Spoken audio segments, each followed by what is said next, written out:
Sidang cerai perdana Atalia RK mengagendakan pemeriksaan identitas para pihak dan kuasa hukum.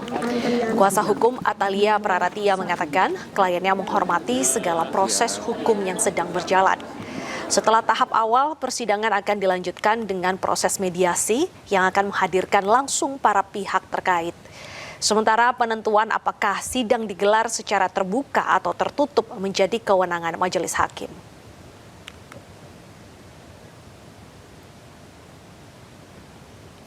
Dan untuk mengetahui bagaimana jalannya sidang gugatan cerai Atalia Praratia terhadap Ridwan Kamil, kita sudah terhubung dengan rekan Amrina Rida di Pengadilan Agama Bandung, Jawa Barat.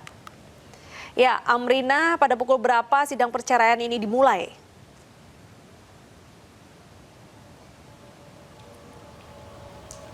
Iya, Deta dan juga pemirsa, tadi untuk sidang perdana gugatan cerai antara Atalia Praratia terhadap mantan Gubernur Jawa Barat Ridwan Kamil dimulai sekira pada pukul 10 pagi. Dan memang untuk sidang tadi berlangsung dengan cukup singkat, hanya sekitar 30 menit saja, dikarenakan dari kedua belah pihak, baik itu penggugat yakni Atalia Praratia ataupun juga tergugat yakni Ridwan Kamil kompak absen ataupun juga tidak hadir dalam sidang perdana pada hari ini. Dan tadi keduanya diwakili oleh kuasa hukum masing-masing, di mana untuk RK diwakili oleh kuasa hukumnya yakni adalah Wenda Alwi, dan juga untuk Atalia ini diwakili oleh kuasa hukumnya yakni adalah Debbie Agus Friansa. Nah, tadi dari kedua kuasa hukum menyampaikan bahwa alasan mengapa baik itu RK ataupun juga Atalia tidak hadir adalah dikarenakan karena untuk Atalia masih ada agenda di Bogor, dan juga untuk Ridwan Kamil masih ada agenda pekerjaan lain di luar kota sehingga tidak dapat hadir. Dan memang berkaitan dengan agenda sidang pada hari ini, awalnya adalah agendanya sidang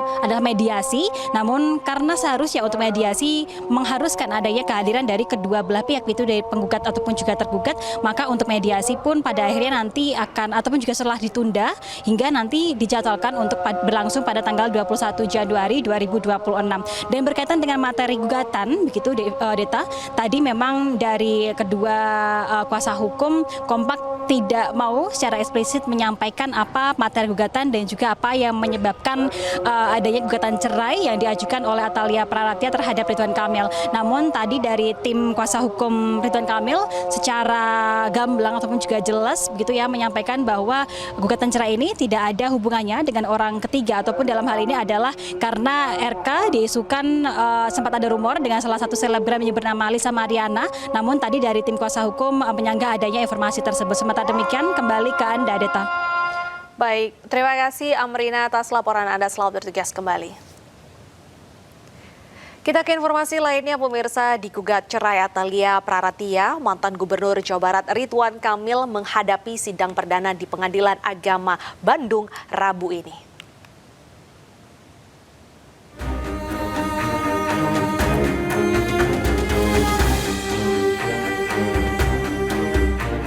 Kemesraan Ridwan Kamil dan Atalia Praratia sang istri yang kerap dibagikan di media sosial kini tinggal kenangan. Resmi digugat cerai Atalia, mantan Gubernur Jawa Barat ini akan menghadapi sidang perdana di Pengadilan Agama Bandung.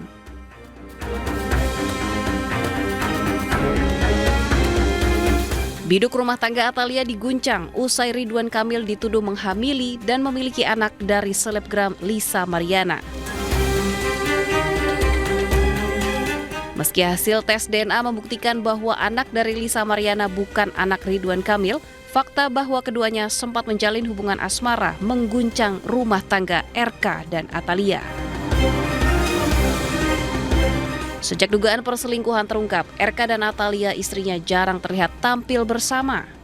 Masalah yang dihadapi Ridwan Kamil datang bertubi-tubi setelah ia kandas dalam Pilkada Jakarta 2024.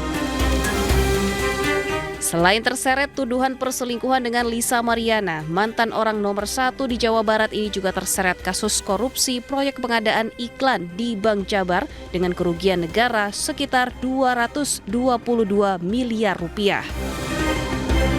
KPK telah memeriksa Ridwan Kamil. Penyelidikan kasus korupsi ini masih berjalan. Tim Liputan iNews melaporkan. Setelah diperiksa KPK hampir 9 jam dalam kasus korupsi kuota haji Menteri Agama periode 2020-2024, Yakut Khalil Qomas akhirnya keluar dari gedung KPK.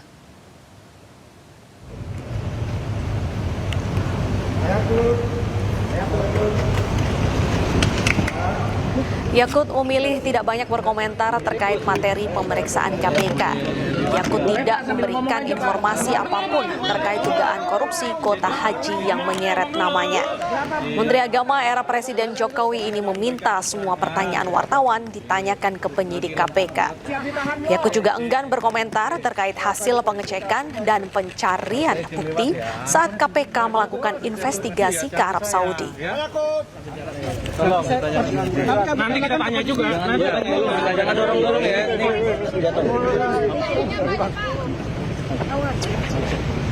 Terima kasih kawan-kawan.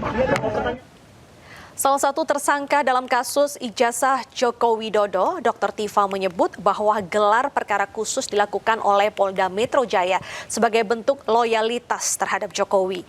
Namun hal itu dibantah oleh Ketua IPW Sugeng Teguh Santoso yang menyatakan gelar perkara khusus terjadi karena permintaan Roy Suryo CS. Dan berikut cuplikan program Rakyat Bersuara yang dipandu oleh Aiman Wicaksono. Gelar perkara khusus kemarin tidak berarti apa-apa bagi soal hukum. Itu kemarin adalah ujian loyalitas yang diberikan oleh Pak Joko Widodo kepada kepolisian. Apakah polisi masih loyal kepada beliau? Mengikuti apa mau beliau? Sekedar itu. Panjang 11 jam, 12 jam. Hanya untuk sekedar melakukan pengujian loyalitas. Apakah kepolisian masih loyal kepada saya? Sekedar itu aja. Nothing, nggak ada apa-apanya kemarin. Ya. Tapi saya tahu kita, yang namanya gelar perkara khusus itu ya akan selalu dimulai dari pihak yang merasa keberatan atas hasil kerja polisi. Ya.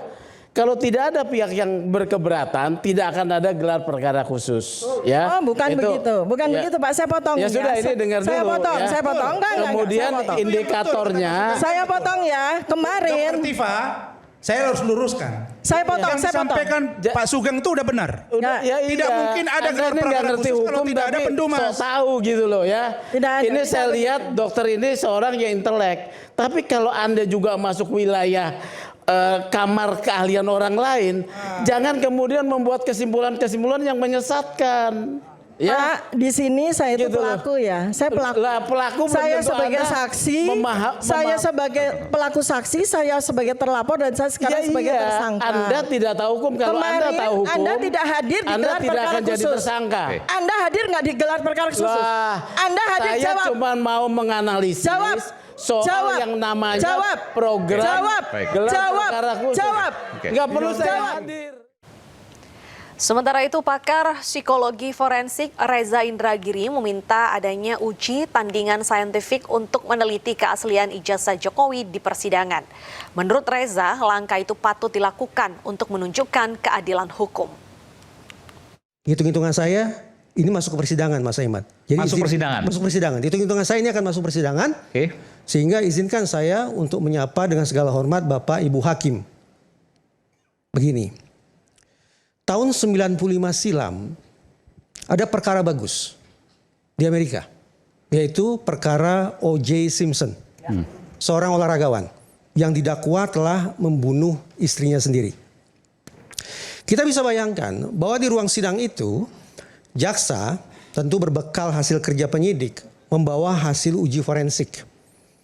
Hasil uji forensik itu ditunjukkan kepada juri dan juga kepada hakim dengan pesan satu. Percayalah juri, percayalah hakim, hasil uji forensik ini membuktikan tak ada lain tak bukan yang melakukan pembunuhan itu adalah saudara terdakwa, O.J. Simpson. Yang membawa siapa sekali lagi hasil uji forensik ini adalah jaksa. Berbekal hasil kerja laboratorium penyidik alias polisi. Tapi apa kata hakim?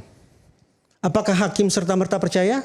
Hakim justru pada persidangan itu memberikan kesempatan kepada pihak terdakwa yaitu O.J. Simpson dan penasihat hukumnya. Coba kalian lakukan cross examination terhadap barang bukti itu. setelah dilakukan pemeriksaan tandingan atau cross examination oleh pihak terdakwa, maka berikutnya kepada juri dan kepada hakim diperlihatkan dua versi uji ilmiah. Satu versi dari pihak jaksa, satu versi dari pihak terdakwa.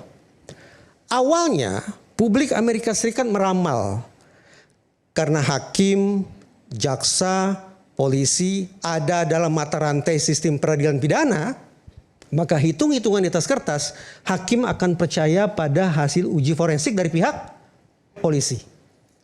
Tapi boleh percaya boleh tidak, terjadi kegegeran luar biasa karena ternyata hakim mengatakan, juri juga mengatakan, barang bukti yang sudah dilakukan uji forensik oleh pihak penyidik mengalami 3C.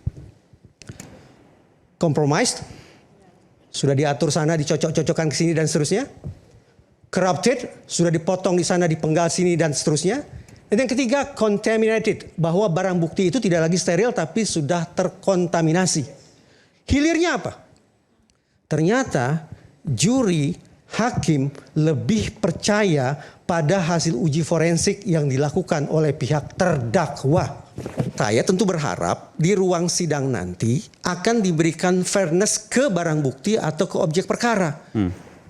Penyidik, jaksa sudah melakukan uji forensik, maka agar ada fairness di situ, sepatutnya terdakwa pun diberikan kesempatan untuk melakukan cross examination atau uji tanding terhadap barang bukti atau objek perkara itu. Walaupun statusnya terdakwa misalnya. Tepat. Belajar dari kasus O.J. Simpson tadi, ternyata ada fairness untuk kedua belah pihak.